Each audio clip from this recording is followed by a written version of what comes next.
the Winter Summit 2024 recap. I wanted to live stream this, but I couldn't because I was parenting and help my parents out with some dog stuff. So we'll go over the recap now. I looked at it. I know what's happening. I just didn't go into extensive detail, and I didn't watch the videos. So we'll actually go through and watch each cinematic trailer and have a look. So this is going to be a long one, but it's going to be a fun one, and then we'll do a quick vote at the end, and then we've got some spicy content to talk about after, which is not related to this at all. So the Winter Summit, first things first, the roadmap. Look at this, eh? Pretty good. We got the Scurrius, the Rat King, Rat Boss coming out this week. Tomorrow, actually, when I do Rune News, I'll probably go live as well after and have a look at the new boss and see what it's all about. It's a mid-level entry boss as far as I know. Then we've got the Defender of Varrock, which is happening in spring, along with Wilderness Update. Varlamore on March the 20th. Spring must be February then, right? Sure. So Varlamore area expansions is coming March the 20th, 2024. Summer, we're going to have Deadman, and then while guthix sleeps again, and Varlamore Part 2, which will have expansions, Island of Aldaran, Herblore activity, Hailstrom Mountain, a new group boss, and more quests. Okay, that's interesting. So we're going to have 2 parts of Varlamore coming this year. Not a bad roadmap, pretty decent. At least it's better than last year's summer roadmap where it was just like Christmas event, Halloween event. Off. So they left the Easter event out and the birthday event out on this one, which is good. So it feels like we're not being scammed. And then we've got While Guthix Sleeps. Now, I'm going to keep this short and sweet. We're not going to watch... Do we watch this video or we'll just watch the cinematic trailer? I think that's probably fair, right? I never did While Guthix Sleeps on the original RuneScape when it came out. So I have no idea what the quest is like. I've just heard that people loved it. I'm going to do the quest live when it comes out. And I'm going to basically go into it blind and have a lot of fun. So make sure you come by for that. This is going to come out, when was it again? Not till summer. One cold winter morning in 2008, Scapers awoke to a brand new quest. It was richly immersive, sprawling adventure featuring a thrilling cast of murderers, spies, and druids, plus the return of a rarely encountered Majorat. It would soon become one of the most iconic RuneScape quests of all time. Do you remember your... No, I don't. So While Guthix Sleeps will be another quest in the Majorat storyline, accompanying the likes of Desert Treasure 2 and Defender of Varrock, which is another quest coming earlier. This is by far the most requested story you've asked for, so we're excited to do it justice. Sounds good. The cinematic trailer is pretty nice. Yeah, we'll check it out in a sec. While Guthix Sleeps will send you on an epic journey in search of one of the most powerful artifacts in existence, if you can stop the deadly Majorat from obtaining it first. It sounds like you're going to be able to quite nicely. New quest will be a remake of 2008 original. This means that although the backported quest has been used as a starting point, we're adding extensive enhancements and bringing it in line with our long-term story plans. So, for those that don't understand that, basically, it's not going to be the exact same from RuneScape 3 because the old school RuneScape lore is branching off into its own... There's going to be similarities, of course, but we're branching off into our own story, and this is going to go that way. So you're going to have some similarities and some things you're going to be like, what the fuck? We've also added this selection of exciting new rewards to match our other Grandmaster quest. So it's a Grandmaster quest, looks good. Let's have a look at the cinematic trailer. Shut up. Let me know if you can hear it. It won't let me go full screen, so just suffer with that. Hope. Such a pathetic concept. As your heroes lie defeated, Necromancy. ask yourself this. Oi! Did you truly have any hope of this? Fucking Duradel! Get off the fucking screen.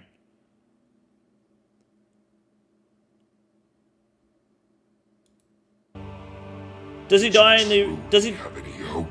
Who's that? Is that Turiel? Turiel's garbage. Of course he'll die. Spoilers? I never did the quest. I didn't fucking know that. Power. That is all that matters. Oh, that's that thing from the tier list earlier. What is rightfully mine. For I am Lord Lucian of the Majorat. Master of the Thousand. This guy doesn't even have an Infernal Cape. Not even Blood Torva. Little loser. Look upon my works and despair.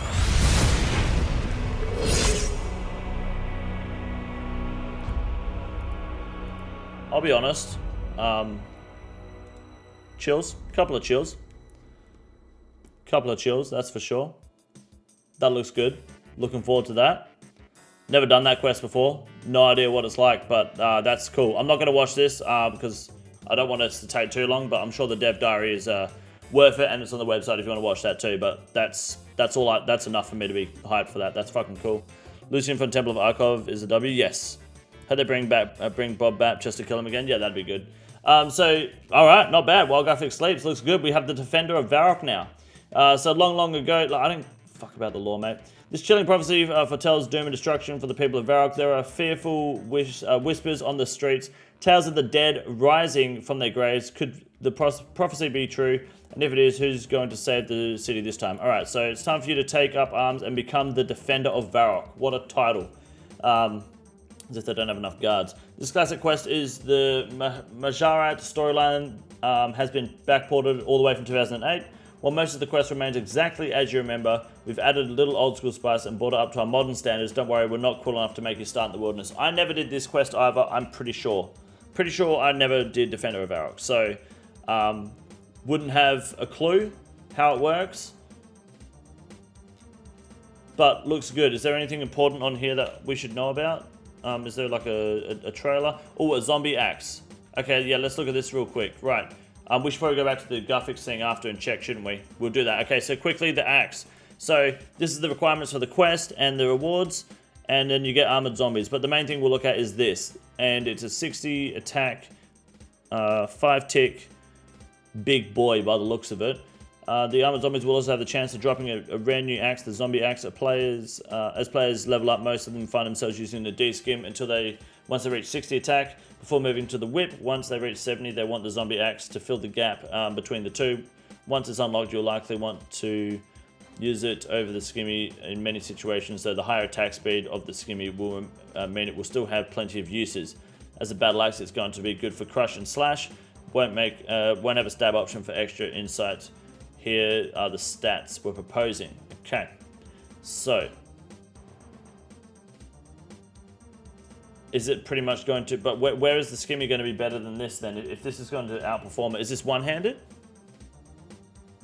There's no way this is one-handed. What the fuck? Dragon skimmy is 68 slash. This has got to be a two-handed axe, right? It says battle axe though, so it's got to be one-handed.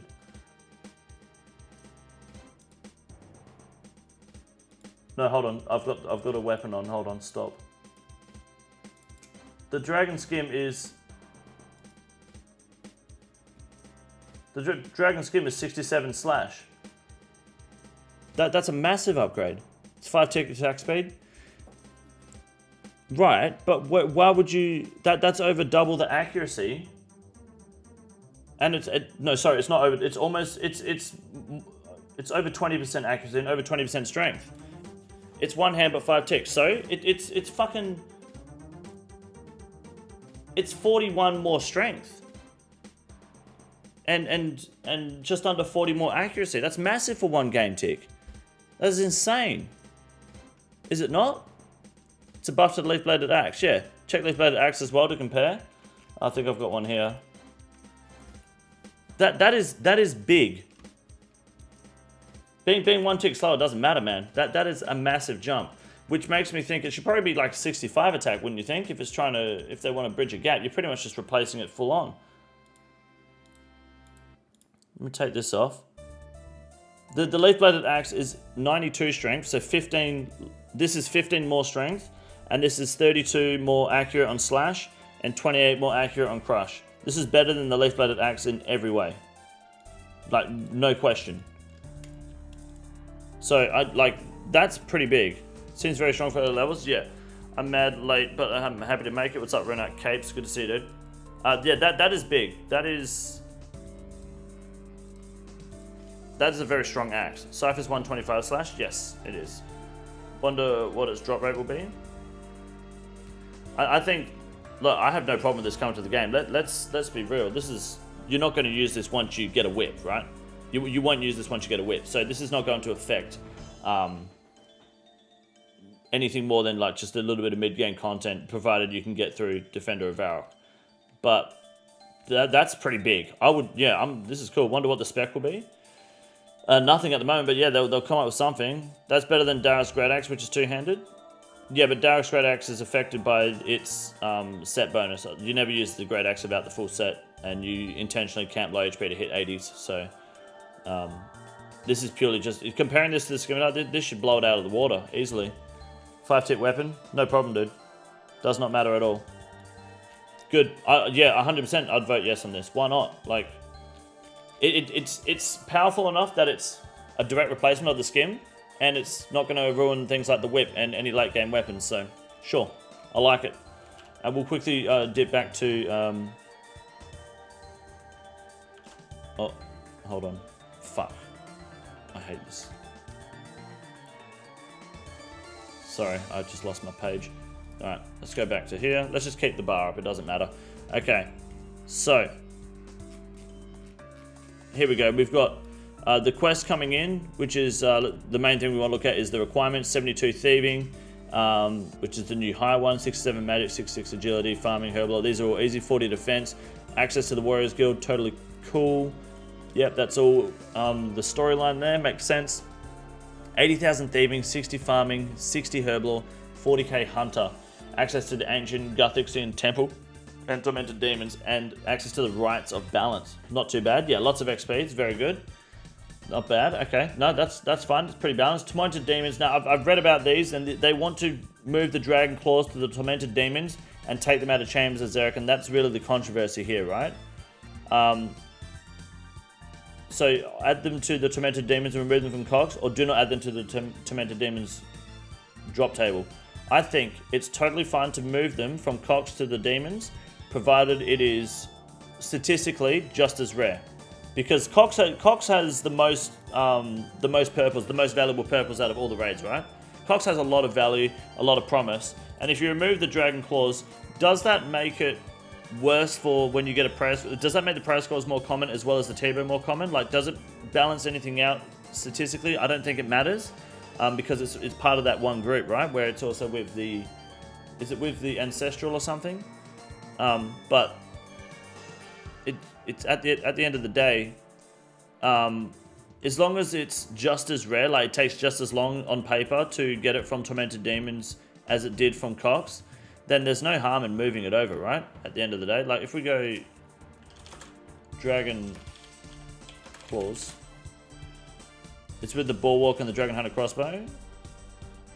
You might be right. Ancient Chest, 1 in 23. So, no, it's with Ancestral and the Dins. Yeah. So, removing it from here, I don't think it doesn't really do a whole lot, does it? Because there's still 1 in 23 for the Ancestral. I mean, everything gets slightly more common, right? Make it like Jaw? No, I think that's a bad idea. I think it would be bad to make it that you get a better drop rate on task, unless the better drop rate on task was only slightly better than what you get from here. Those items will come up without claws on the table. Yes, at least the ones on the same table. Yeah, absolutely. Well, they can adjust, but look, Jagex can always adjust the drop rates here then to make it not change if we don't want it to change. The Tormented Demons are easier to camp than the demons. Just leave the D-claws. Well, how do you know they're easier to camp than the demons? Just leave the D-claws and Cox and give the demons unique. How do you know they're easier to camp? Tormented Demons will be done more than Cox, so it will be inevitably become more common. This is becoming more common a bad thing? Well, what if it was 1 in 5,000? Like the Dragon Warhammer. The Dragon Warhammer only lost its value because TOA came out, not because it was so common. TDs were hard as hell when they first came to the main game. The Tormented Demons are not going to be like they were in RS3 at all. We should add a new unique item to the drop table. And where else did they say it? They said it somewhere because I fucking read it the other day. We're not trying to move too far away from the original while Guthix sleeps. It does present a problem for us in terms of rewards. No, where was it?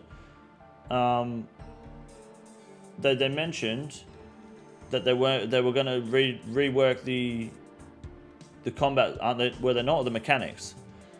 Demons are easy though, and the faster. How do you know? You haven't fucking fought them. They're going to give the Tormented Demons unique regardless. It's whether or not they have another unique or the D-claws. Okay. They don't have mechanics yet. They could be different because of the demonic gorillas. Exactly. Yeah, that's the point, right? Because they've already got demonic gorillas. So you saying demons are easy? You don't know that. They could be really tedious to fight. They could be really slow. Would you want to farm 5,000 demonic gorillas for Dragon Claws? Back in 2008, if the same mechanics, they're not though. They're not going to be because we have demonic gorillas. So there's no point being like it's going to be too easy because you don't fucking know yet. The question is because what you like, it would be ignorant to assume Jagex is just going to put them on the demons and be like, oh look, it's super easy now. They're obviously going to make it. They're going to use their brains as they do and make sure that the claws, if they go to the demons, are not going to just be fucking thrown into the game. And whether they adjust the drop rates here to keep everything here the same is up to, you know, who knows. Chase, thanks for the 12 months. So, like, it's just whether or not you want to farm Cox or you want to farm Tormented Demon for your claws.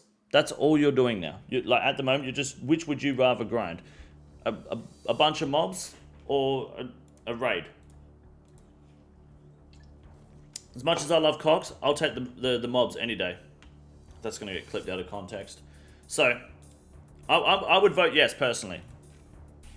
Rites of Balance, what is this? Before we get into the existing new proposal, there's the Rites of Balance. Do you remember the Ruinous Powers? Oh god, okay. These were the new set of prayers originally proposed as a reward from Desert Treasure 2. Unfortunately, after multiple stages of refinement, we made a difficult choice not to move forward with them. Good. However, we promised we would revisit the core idea at a later date. We received some amazing suggestions on how we could do this. One of the suggestions was Ninja Gamer 1337, aka Ninja Pig's popular suggestion of God alignment prayers. Oh god, what is this shit?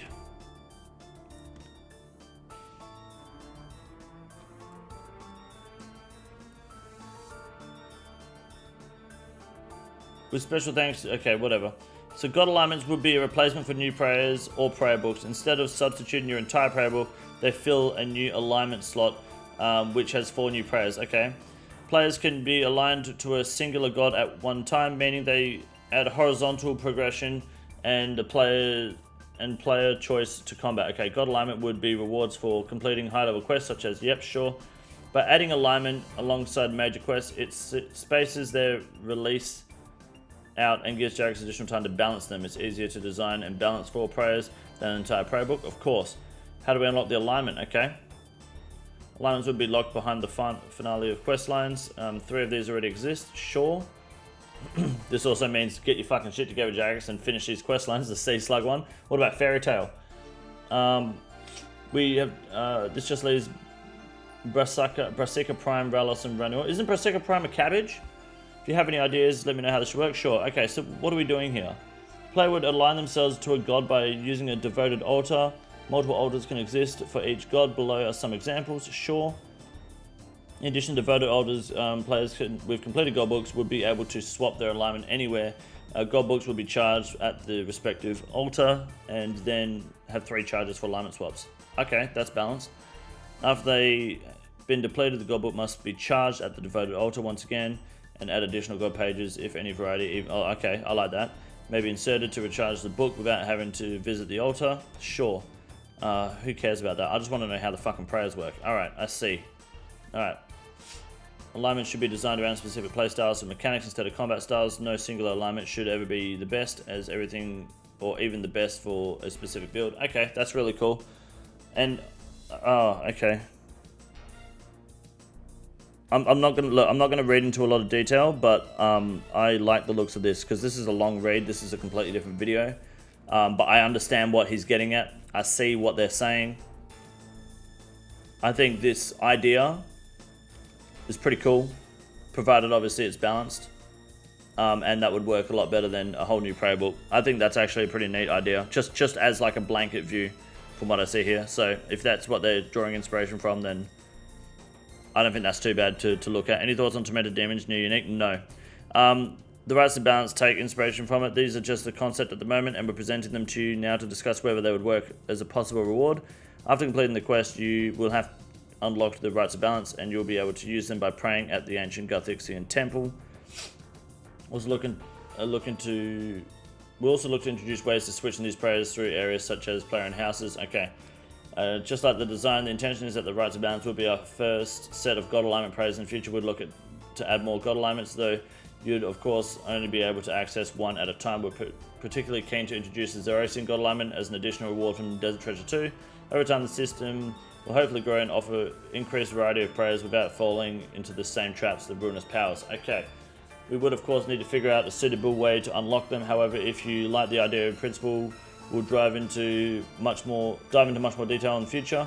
Okay, I like that concept, to be honest. That's not actually too bad of an idea. Where's the link to the alignment thing? It's on the page where here I can post it in the chat. This is the Reddit post. That's actually like not a bad idea. Like there's a lot of great detail here too. I will read through this like probably in my own time, but this is like I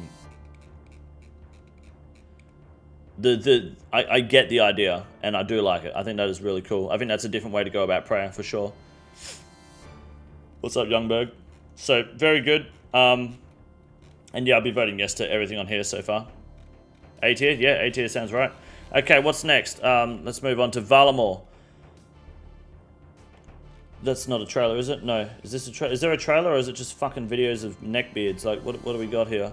The Shining Kingdom will open to visitors on the March 20th. Check out this overview blog for everything you need to know. I think we've already seen that. If you haven't yet completed the recent Children of the Sun, which I haven't, we highly recommend doing so before Varlamore launches. As the first part of Varlamore Quest series, it introduces all the major players to and gets you access to the kingdom itself. Awesome, I should do that. Once you're finally standing in Varlamore's shining shores, you can look forward to content like the Fortress Coliseum and Perilous Moons minigame and the Hunter Guild. Yeah, I'm going to dive straight into that shit. That's going to be awesome. Option B seems better. Option A is more complicated. Of the While Guthix Sleeps blog. Was there two options? Oh, you mean of or do you mean of the demonic, whatever they're called, tormented demons?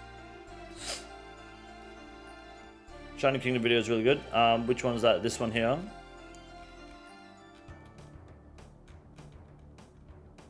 Which Shining Kingdom video?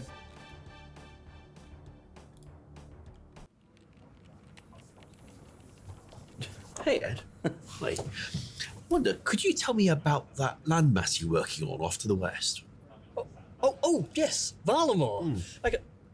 Well, actually, why don't I show you?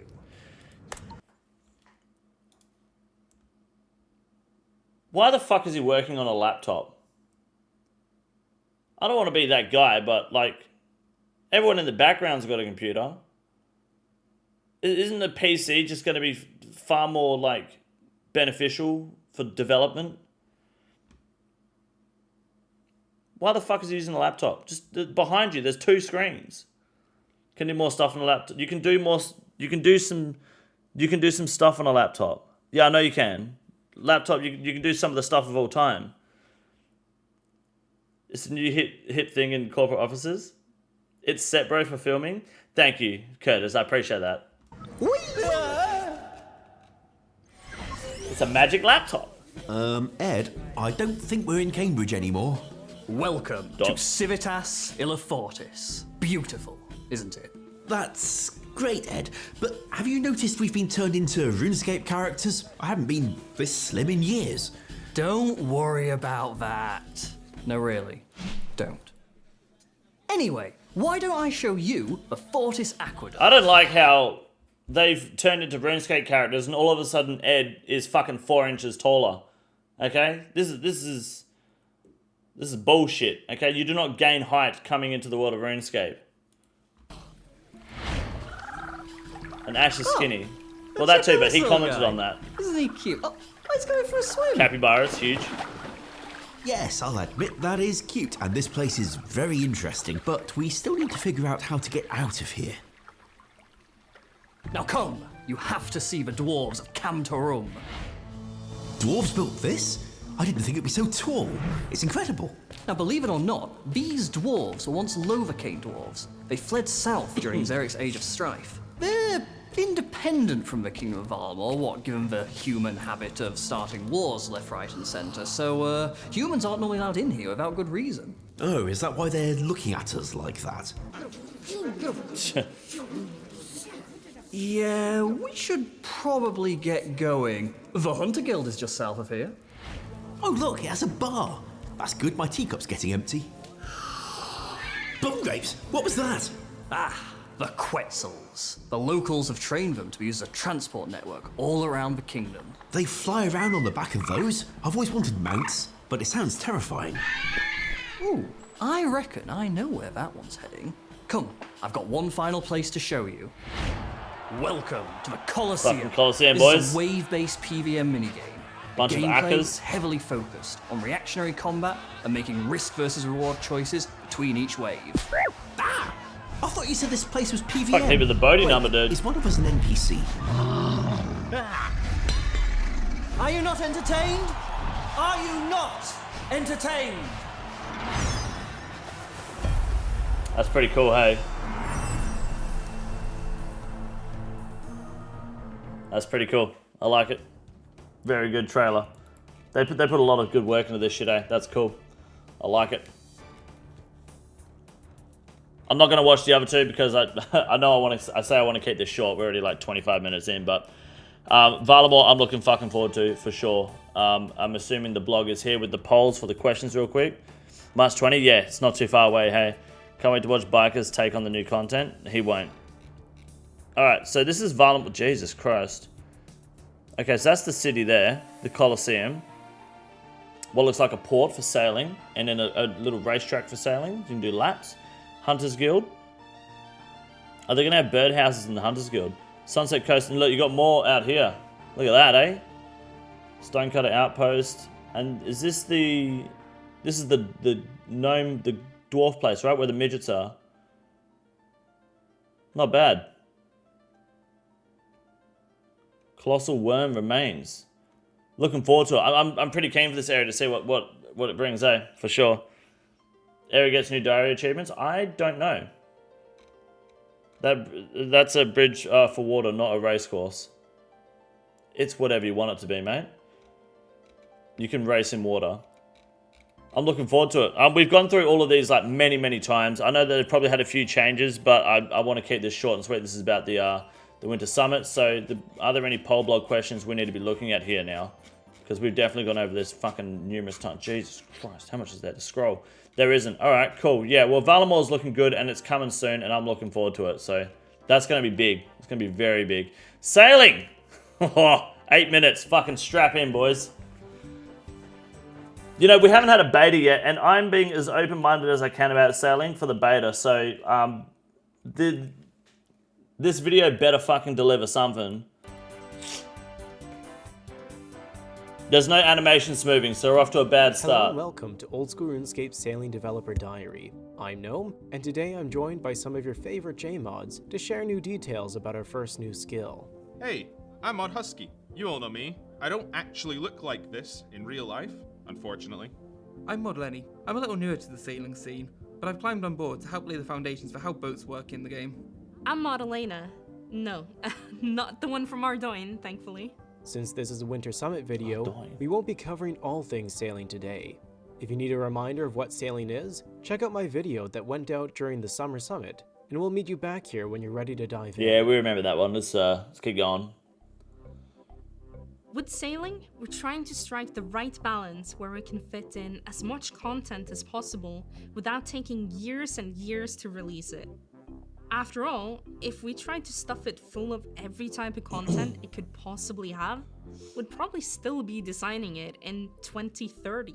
However, this is Oldschool Runescape's first new skill ever, so it's important that we only release it when it's ready. It's also important to remember that it doesn't have to be released, so if you don't like it, you don't have to vote yes, and that's totally okay as well.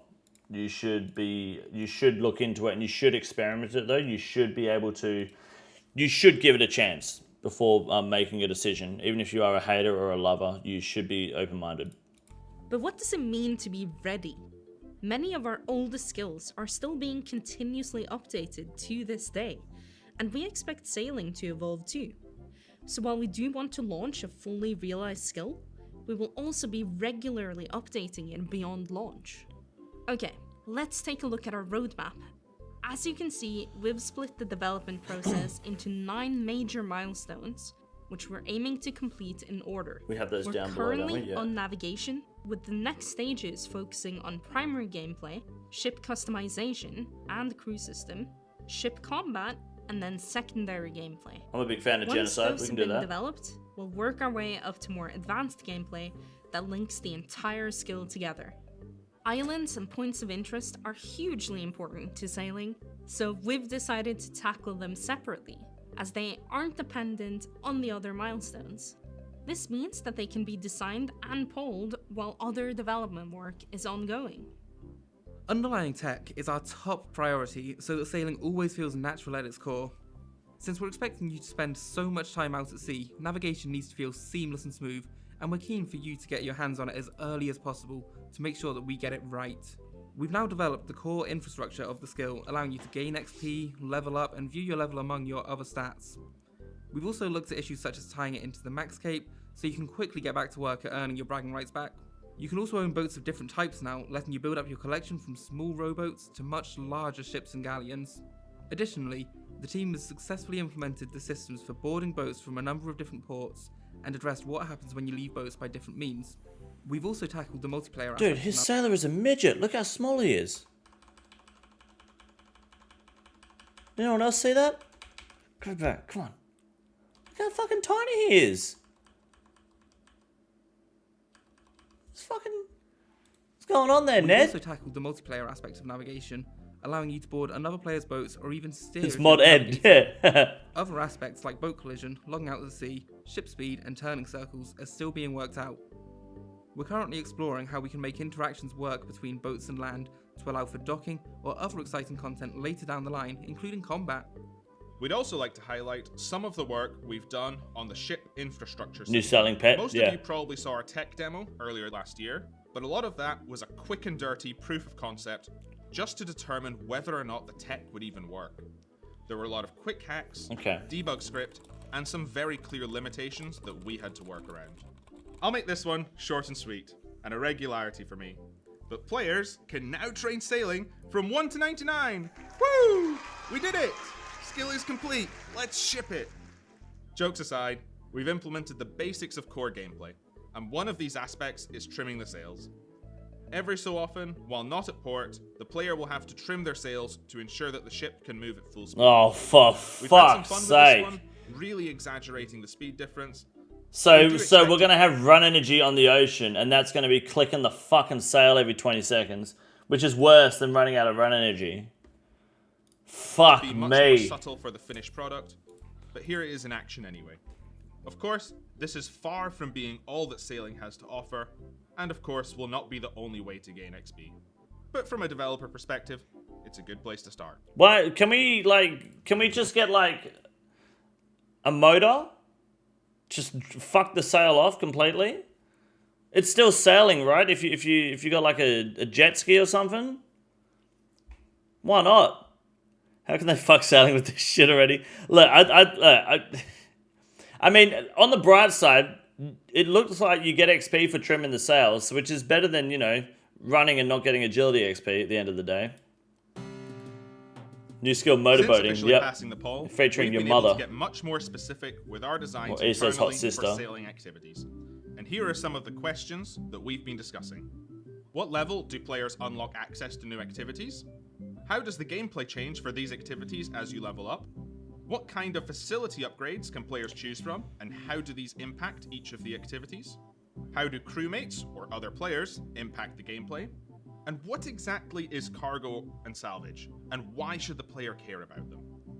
We have all the answers to these and much more, but we're not ready to share these. Things like cargo and salvage is going to end up like shards and charms from summoning, right? Like it depends on how important you make it to like be the cornerstone of a skill.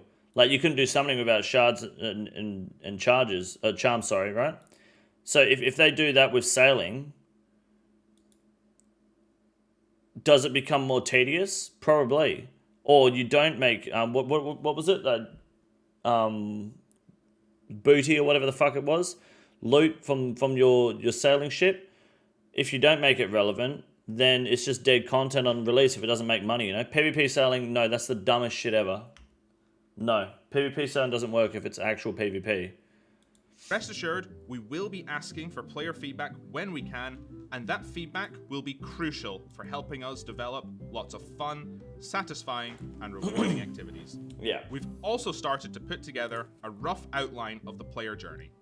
Early game, from levels 1 to 50-ish, you will likely be focused Some fucking around Jack Port Sparrow Sarim, shit. start moving towards Catherby, and then Port Khazard. You'll then be able to work towards unlocking large ships, which will enable further access south of Port Khazard into the open seas. Mid-game, around 50 to 80, will focus on large ships and fleshing out your crew. There will be a real sense of exploration here, with access to new content and new secondary training methods, which will involve non-sailing skills. Late game, around levels 80 to 99, you can finally look forward to colossal vessels and more complex gameplay. We want our endgame sailors to feel rewarded for their time, so expect a large number of meaningful unlocks at a regular cadence. Especially because levels at this point feel much farther apart and tend to require a much greater time investment. Of course, the key to sailing is that awesome feeling of exploration. So what happens, right, if you do sailing and you unlock a map? There's no map. You unlock like a new island. Do you have to sail there every time? Is there a quick travel feature? Or can you teleport? Like, do you get to 99 sailing and then the point of sailing kind of dies unless the content is directly like interactive on the water? Construction, wood cutting, and smithing needed for sailing. Yeah, essentially. I just wonder, like, if you're going to unlock new areas, do you have to take the time to travel there? Or can you get fast travel methods there? Like you have fast travel methods to like Waterbirth Island or to Vorkarth. Say there's a new boss out on an island and you need sailing to get there. Do you have to fucking sail there or can you teleport there? If you do, then once you max sailing, the only content that's going to really be viable for the skill interactively is anything that happens like physically out in the ocean, right? Guesses you would unlock ports as you reach milestones by unlocking Telly for Magic? Yeah, I guess so. So we don't want to force every single player to experience the exact same way. However, the beats of this player journey will be a useful reference point for us during development just to keep us all It's not a bad thing if they have content. Betas are incredibly important to us, and we're expecting to offer at least 3 opportunities for you to get your hands on Tech Alpha, first open beta, second open... They should do a closed beta just to fuck with people. Though we can't give specifics on when just yet.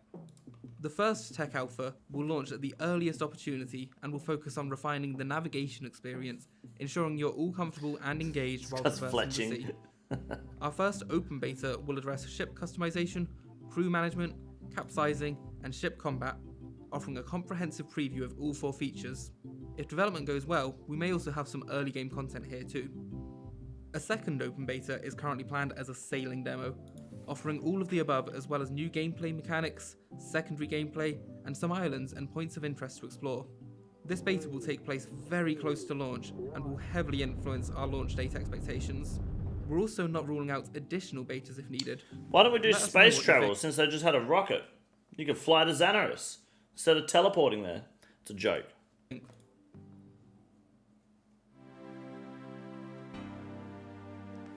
Now, some sick news for the creatives in our community who want to contribute directly to the sailing skill. For the graphically inclined, we'll be running community contests this year to design both the sailing skill icon and the skill cape. Well, the icon's not going to be hard. Here's the placeholder icon that we've been using during development, made by the talented Gentle Tractor. And for any designers out there, we're offering you the chance to design your own island and potentially see it in the game. This Ninja Pig cunt's fucking everywhere. He's designing all sorts of shit, eh? Designed island competition sometime this year, too. And that's a wrap on our update for sailing today. Thanks so much for watching. This has always been a community-driven project, and we intend to keep it that way, so stay tuned. Imagine sailing that note, becomes a if you hotspot for bots to hide. You are sailing around looking for stuff and you find 8 bot ships hiding people in the hierarchy. Honestly, wouldn't surprise me if that happens. Offering you a chance to do work for us for free. Yeah, but you kind of get, like, it's for people with a passion, right? There are people that, like, really enjoy putting out their concept and their ideas to the game. So I think it's great they get the community involved in it, because also, like, the community, they want to know what the community wants. So if someone puts out a good idea and it has a lot of positive feedback, of course it means it's free labor. I mean, it's modern day slavery, but it's the best way to go about it, to be honest. So it's fine as long as they get paid. Oh, fuck off. It's not as long as they get paid. You get your, like, I mean, it's a passion, you know? You do it because you love it. People enjoy doing that shit. You don't do it to get paid. You do it, you might get some sort of, if it's a competition, when they say that, yeah, you might end up getting, I don't know, a year of membership or something out of it. Sure, that'd be cool, but, like, that's if you win. If you've got 100 people competing, only one person's getting paid for it, and that's if they win, right? Give us Hunger Games LMS, that's what it is. Voted no to the skill.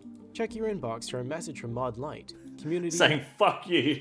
manager on sailing. We're asking you to fill out a 5-minute survey and help the team make meaningful changes to improve your experience with the skill. Increasing feedback representation from all player types will be incredibly important. Exploiting passion isn't cool, to be fair. So be sure to okay, stay we'll put it this way. You don't have to make a design and submit it to Jagex if you don't want to.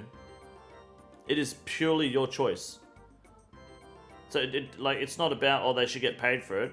It's if you want to have a go at designing an island, and then your island could be in the game forever, solidified as, like, that is your island that you designed. You're that guy.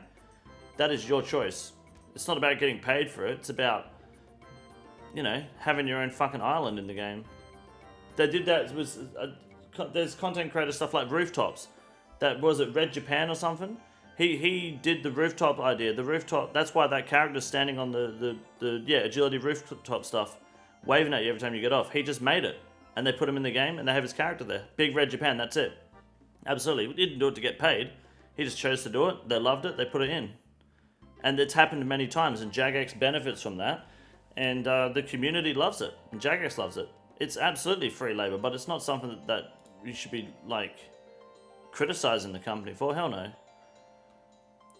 It's your choice to submit it and work on it. What did they do for agility before that? you did Wilderness and Brimhaven. Anchors, okay, look, we watched the video. Let's have a look at this fucking chart. Basically, we ain't getting a beta until... Where's the alpha? Here, okay, phase 2. Not bad. We're currently in phase 1.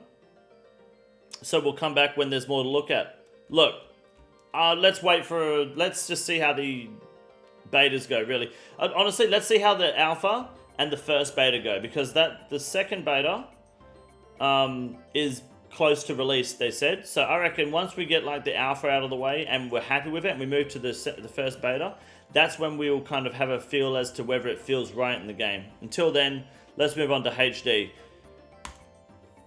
Hi. Hi. I'm Mod West, Senior Environment Artist on Oldschool, and I'd like to talk about our art and engine technology. What does an environmentalist do in development?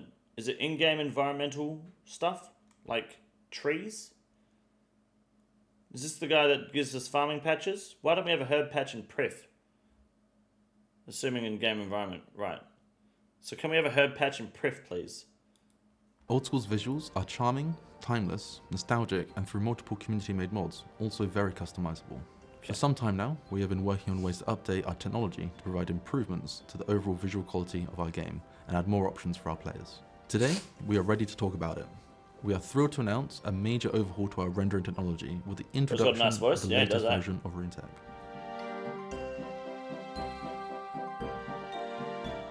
This is a brand new renderer that is going to allow us to push Oldschool's visuals and performance to new levels of quality and provide modern quality of life improvements that our players have come to expect.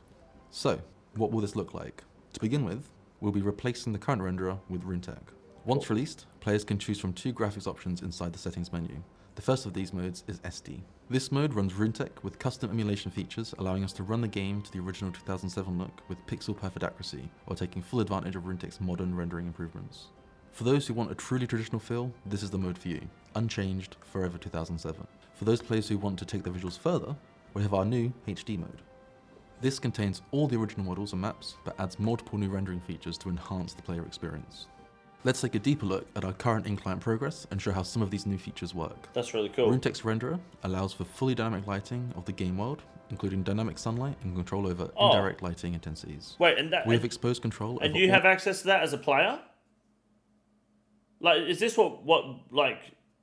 If this came out and I just loaded up the client, I could do this myself. Choose like the time of day and shit. That's pretty cool. How's my 2011 Livono going to run this? By getting a better getting a PC for a fucking start. Get off the laptop, mate. Laptops for holidays. All these features through our new debug tools. We've also introduced volumetric lighting, which adds volumetric fog and God ray support to our main source of sunlight. Fog is also supported through a feature called light scattering. This system creates believable fog fall-off that interacts with the scene geometry, sunlight, and volumetric lighting to create a consistent and grounded feel to the game world. So, some keen and OG viewers may remember that I told you this was coming to the client eventually. I don't know how much longer it's going to be until it becomes the only client, but I told you this day was fucking happening. I did say, been saying for the past 2 or 3 years now. I'm fucking so glad it's coming. Along with the introduction of improved anti-aliasing solutions and screen space ambient occlusion, we can create compelling lighting support green light. You won't need green light. The old school experience, but remain true to the feel of the game world and the characters within it. Let's take a look at some more examples of these systems. They won't get rid of green light. They don't have resources to make the plugins. Who do you think makes the RuneLight plugins, dude? How do you think they get plugins onto the Steam client that this would run on? If you had the choice between RuneLight and this client, but hear me out, this client is everything RuneLight has, but on a better engine with better rendering qualities, more HD options, the same plugin hub with the same plugins, everything RuneLight had, but it's just on a completely better engine that doesn't take as much processing power and runs a lot smoother. Why the fuck would you still play RuneLight? Because RuneLight forever. You won't.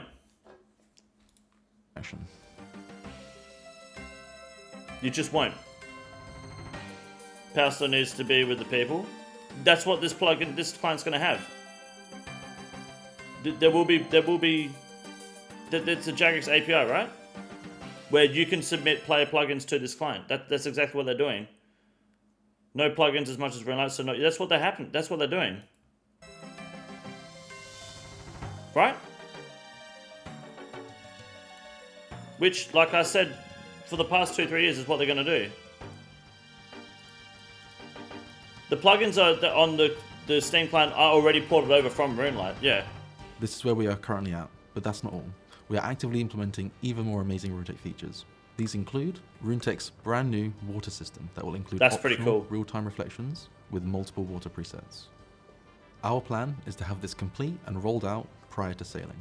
We have also been researching skydome systems, allowing us to add clouds and additional atmospheric effects to the skies. This will allow us the ability to craft bespoke lighting settings for all the different biomes found across the game world. And finally, we cannot light the game world without point lights and emissive material systems.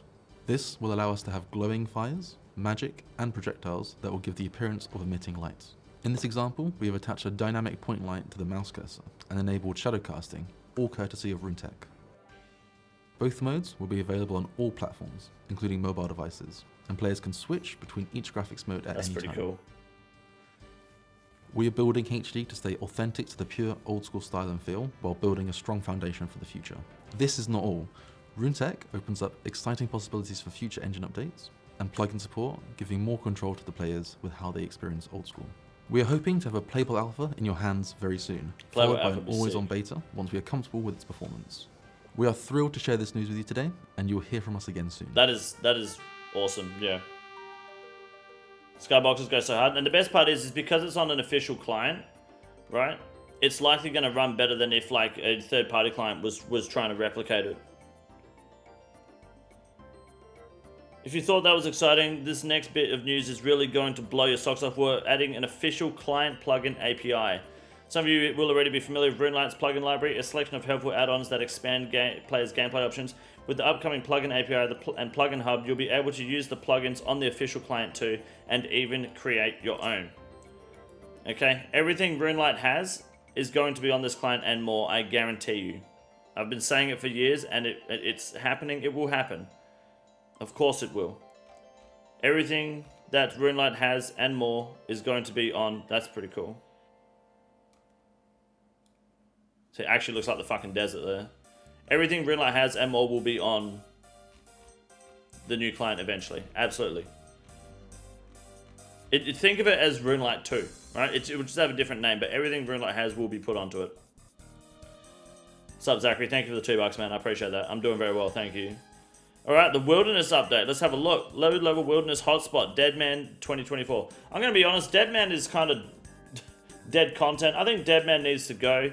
I think there needs to be another way that they do competitive PvP tournaments and leagues, because it's just the same regurgitated shit of just whoever's got the most money and whichever clan has the most, like, Adderall fucking driven people are going to win, right? It's a fuck fest. It's not enjoyable past the first week unless you are dedicated to just fist fucking everyone you see.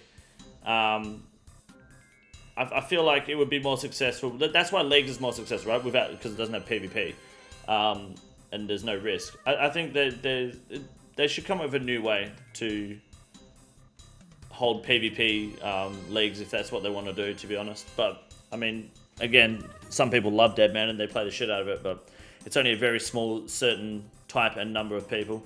Deadman's a waste of time about the 1v1 finale. Yeah, but the 1v1 finale just gets fucking railed, right? People just DDoS and cheat, so what can you do?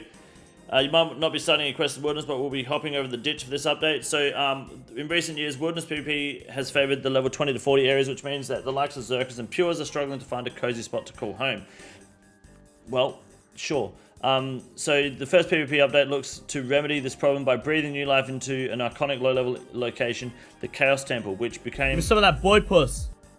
Haven't been able to tune in, but hope you're well. Thank you. Will become a hotspot where players can make some cash, score some PvP focused loot, and fight other players, fellow players around their combat level. Chaos Temple has become a lot more chaotic. Undead pirates have descended upon the area and are locked in fierce battle against the Elder Chaos Druids. It's multi-combat mosh pit, with the pirates vying to get the edge on their newfound enemies, and the Chaos Druids continuing to tully block folks all over the place. You need to keep your wits about you. So, I know Adamant Seeds are like Mithril Seeds, but you go the other way. The Blip Blocking Scroll stops the Chaos Druids from tully blocking you, and the Chivalry Prayer Scroll means that Chivalry will... is it going to come away from the quest, or like it just means Pures and Zerkers can get Chivalry now as a prayer? Right? Okay, I don't know. Kirby, Let's have a what look. you get when you order Mod Ash from Wish. Mank so handsome. Thank you. I thought these were meant to be bad. It's going to be called apologies by the end when Jagex... So Mithril Seeds, you plant the seed and you move one direction. You move left, I believe, or west, I think. If you plant an Adamant Seed, you move east instead. So if someone is death dotting you, right? If you freeze someone, you stand under them. Normally, you can predict they're going to plant a seed, so you move with them, so they can't get out from under you and freeze you. But if they have Adamant Seeds as well, you don't know if they're going to go left and right. So it mixes up the it mixes up the playstyle a bit more when trying to fight people and standing on them. Well, did a bit of finally shut his stinky fucking mouth after the ability update? Yeah, sure. Jagex inevitably something up.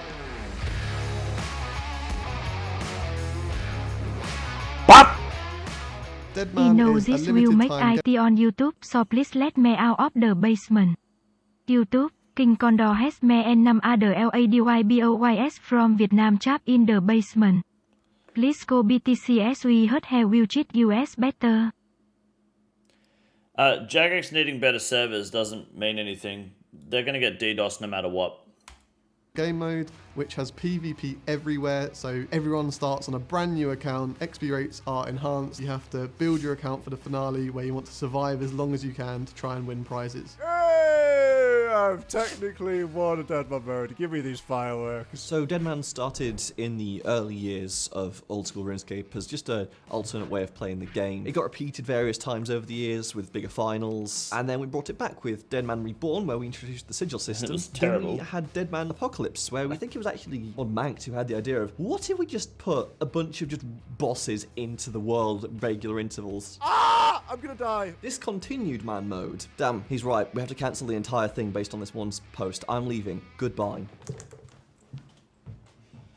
This was definitely the most fun demo mode to play in without being a top tier PK. I saw a lot of feedback saying people that don't primarily PK had a great time. Saw a lot of the people that won had a great time because obviously they won money by just playing the game and having a good time. So if you're a PVMer who likes doing never forget Woo's getting scammed, yeah. Or if you're already a veteran at that content but you want to have a completely different experience, then Deadman is perfect for you. You have different sigils that completely shake up the meta. They make you even more powerful. You can potentially solo bosses that you never thought you could before. And then you have skilling. With the sigils, they make it really worthwhile. You get great resources and it's just super enjoyable. I am about to print billions and billions. Deadman mode is literally always dead content after a week or two long. Concurrent play count says otherwise. Deadman is actually quite friendly towards solo players. The prize winnings that you can actually get from Deadman, you don't solely need to be the last surviving player, and that typically revolves around being in a clan. You can participate, kill loads of bosses, do some skilling, and get points and potentially win. So you can be a solo player and still earn a great chunk of the prize pool available. As well as it potentially winning you cash prizes, it will also potentially give you the chance to get cosmetics in the main game, and then you also get a nice little trophy based on how many points you get to. No Jads at breaches. Jamflex Plus. I'm with you. We want to keep it tame. Was there Jads at the breaches in last Deadman? I do kind of want to see if we can go crazier on the bosses this time around. Prepare for many Jads. Building on the success of Deadman Apocalypse, we want to make breaches a little bit more random, a little bit more difficult. For the finale, we also want to make it a bit more chaotic because we saw the feedback that there just wasn't enough chaos. There weren't enough It's monsters. popular amongst PvPers. Like, people will not play the game for the year, and they will come back just for Deadman mode, then stop playing again. 100%. That's where the like concurrent player boost comes from. So it's mostly just for clans, PKs, and yeah, content creators. Killing everyone, so we want to work on that and make sure we give the players and the viewers a great experience. If you like running away from players screaming, which admittedly doesn't appeal to too many people, but you might enjoy it. If you like killing way too many bosses at the same time, if you like getting stupid powerful sigils, because we have those as well, there might be something for you in Deadman. I think players have come a long way since the last Deadman, and I know a lot of people always question, oh, should I play this Deadman, should I not? And they miss out and they see all the content creators having a great time, so I think a lot of people this time around are going to give it a go. Yeah, a lot of content creators, remember guys, too, they are heavily funded by friends and clans, so don't buy into the delusion too much. But yes, it is a lot of fun playing Deadman, but the comment that Deadman becomes dead content after 1 or 2 weeks is quite accurate for like the majority of casual players. 100%. Crazy one. Get off the fucking screen. Yeah, personally, I with this Chaos Temple stuff, I don't fucking know or care, dude. I don't fuck around with Pures and Zerkers when I PK. So I'm sure it's good fun. I know the Chivalry Prayer is a big thing for people. Adamant Seeds will make PKing very interesting, but that's got... I'm sure. I don't see anything bad about it. Go away. Quality of life and holiday events. Plushies. Cool. Well, that's the Winter Summit done there, boys. We're going to do the quick poll now while we can. Get it out of the way, and then we can fuck off. Where is it? Where's the poll? So if you don't know what to vote on, don't worry, just do what I do. Here we go, we're gonna vote. Should this? Yes. Should we? Yes. Should we? Yes, we should add them from Chambers of Zero. I think we should remove them from Cox and put them on the Demons. I think that's a fair balance, and it's a fair point in the game to do that. If the guthix sleeps is added to the game, should we continue to explore the idea of offering the rights? Yeah, this rights of balance. And like the alternative prayers idea, I think is really good. I really do like the concept behind it. Obviously, the balancing comes from what Jagex feels is going to be aligned with the rest of the game and their future direction of the game. But I like the idea of having additional prayers that you... So you keep the same prayer book, but then you have a bonus additional prayers, and they're situational, right? Depending on whether you're skilling, bossing, raiding, a specific role in a boss or fight or a raid, whether you're doing Inferno, whether you're doing Cox or TOA or Top. Like, I think that is really a cool way to go about it, and it branches off from each quest line, right? So you have to complete the game essentially to unlock them all to get its full potential.